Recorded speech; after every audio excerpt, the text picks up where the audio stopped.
But the projects was literally right there. I could have chose any path. And it was nothing because them niggas was always around here. We was always over there. And one thing that stands out to me is not where you come from that makes you who you are. It's what you take from it. It's what you make from it. You feel what I'm trying to say? So I could have chose any path. I'm blessed because I went from being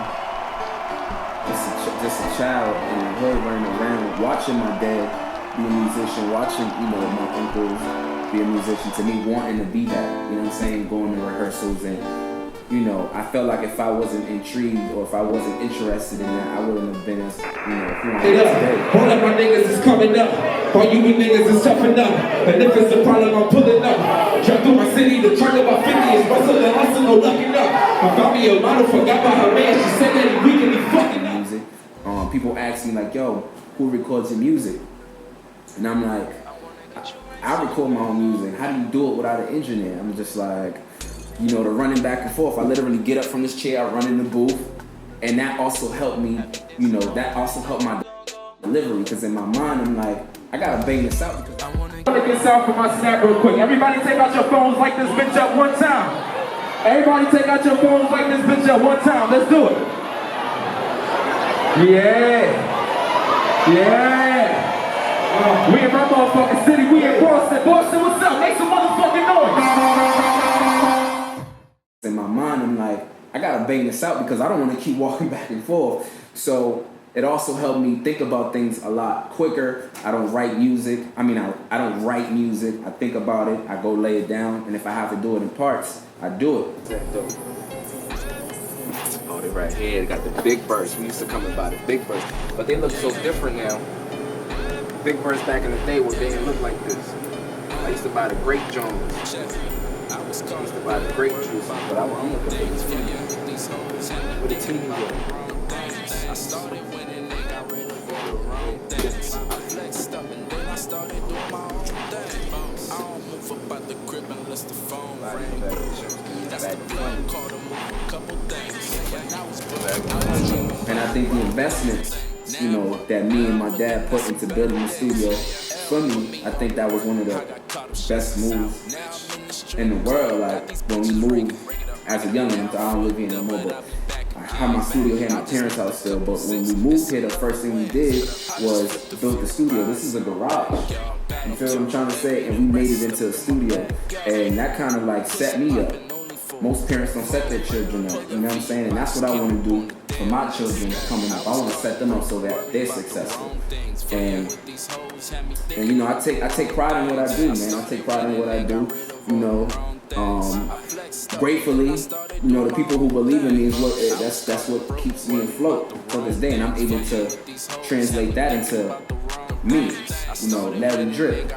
The iconic thing about it, if you're not gonna do it big, don't do it at all. So when I think about Larry Bird, when I think about Boston, when I think about, like I said, the finesse and who he is and what he means to the city, that's what I want to mean to someone else. And it's not that I think I'm Larry Bird. I just feel like if I'm gonna do something, I'm gonna do it iconic. I'm gonna do it big. I'm gonna do it legend. I'm gonna do it, Larry Drip. This is my drip. This is my style right there. Back to what I said, it's not where you come from that makes you who you are, it's what you make of you. Don't be La vecina. That's the neighbor. She used to take care of me, bro. It's crazy.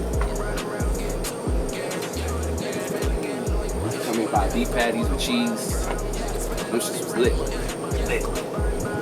Every morning, faithfully. Take you to my bus stop too. We can go to my bus stop where I used to get picked up. I think my bus number was like 103. I think it was 103. We used to stand out here and wait for the bus at like 8:30 in the morning every day. And get picked up. Now we see Porsches around here and all type of shit. Yo, my elementary crush, she used to live right there.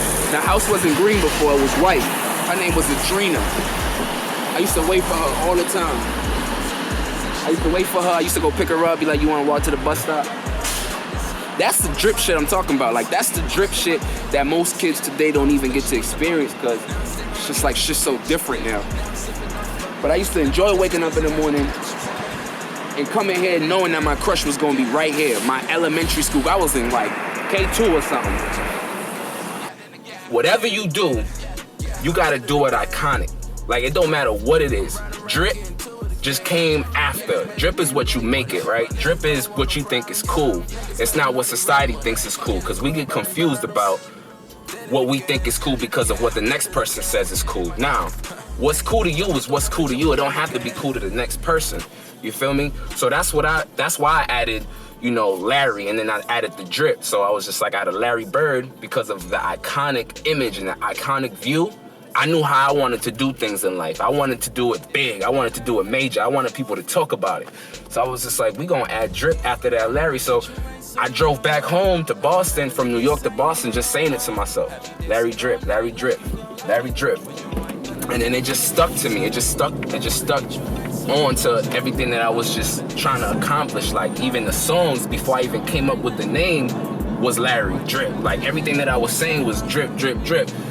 So it just kind of just stuck with me. And then I started posting it on Instagram, and then people just started seeing me in the streets like Larry Drip, Larry Drip. And I'm just like, oh, this shit's gonna work.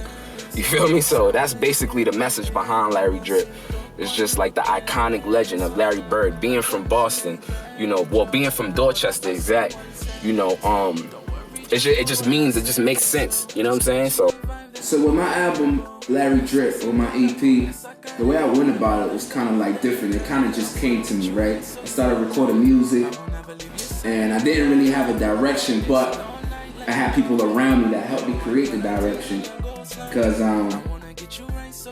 just by listening to the music, you can see the direction that I wanted to go in, but I needed to translate it into something bigger, you know. And I knew what I wanted to write about. I knew what I wanted to talk about. I knew I wanted to turn up, but still keep it in pocket.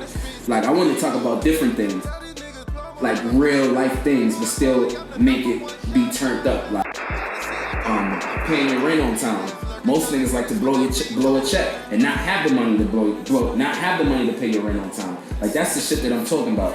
Like, a lot of rappers like to blow bags, but if you blow this bag, how you gonna get it back? People want to know how you getting it back. Or if you do blow this bag, do you got another secure, safe bag somewhere else where it's okay to blow that bag? I'm not just out here blowing bags for the hell of it. It's 2019. We ain't doing that no more. That's not something we doing. Like, you know what I'm saying? We trying to build futures. We trying to, you know, set up our kids. We trying to, like, do the right thing. Like, you know what I'm saying? I ain't trying to be up in the club buying 40 bottles when, you know, my girl and my son at the crib, and maybe my girl need to do her nails, or maybe she might want something nice for her one day. You know what I'm saying? I'm over here spending money on bottles and shit when my cable bill due, my car note due. Song called Gelato was talking about, you know, you riding through your city with your tires low, but shit, you might owe the car note on that shit. You know what I'm saying? This is real life shit what real niggas can relate to. You know what I'm saying? But going back to that, it's just like a life experience that I went through. It's just like, yeah, I'm the coolest nigga in my city. I come out, nigga, but on the first, my car note still due. So I gotta be careful with what the fuck I do and how much I spend, because I ain't out here, you know, I ain't Donald Trump. You know what I'm saying? Like, I still gotta get mine. I still gotta hustle. And you know, if you understand the hustle, you understand the value of things. You understand how hard it is to be out here grinding and hustling. That's drip to me. Responsibility. Drip to me is your success story. You know what I'm saying? How hard it took for you to get to where you at, to where you want to go. And I just stay true to who I am and stay true to what I do. I told myself I would never work a 9-to-5 ever again. But going from that is like, I have to work twice as hard so I don't have to go back to working for somebody else. Like, I got my own business. I created my own business. I created my own lane. Why wake up in the morning?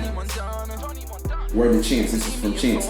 Wake up in the morning and you would go work for somebody else. High, drunk, hurt, tired. You'll still wake up and go work for somebody else, but 90% of the people won't wake up and do it for themselves.